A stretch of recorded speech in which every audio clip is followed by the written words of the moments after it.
Plus que quelques jours avant la fermeture des inscriptions universitaires. Ouvert depuis le 20 janvier dernier, les étudiants et futurs étudiants de l'Université de la Nouvelle-Calédonie doivent faire leur démarche en ligne. Cette année, ils sont nombreux à s'inscrire ou se réinscrire au campus de Bako. C'est une réinscription, parcours en troisième année.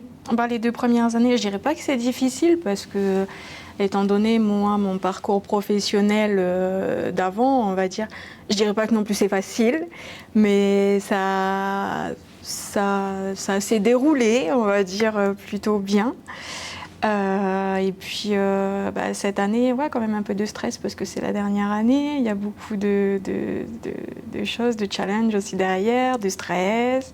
Il ne faut pas rater tout ça, tout ce qu'on a donné pendant les 2 dernières années. Non, ça va, je me sens plutôt sereine.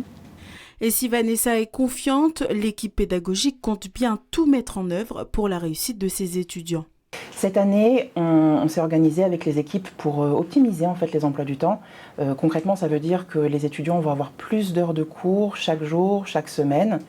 Et au final, ça s'appelle le parcours TREC 5. Ça veut dire qu'un étudiant qui débute là en 2025 peut passer son diplôme en 2 ans et demi, au lieu de 3 ans et demi dans le parcours au rythme normal. On s'est rendu compte en fait que le temps libre était un peu un piège quelque part. C'est normal à l'université d'avoir des heures de cours et puis des heures de temps libre, mais parfois certains ont du mal à vraiment mettre à profit ce temps libre.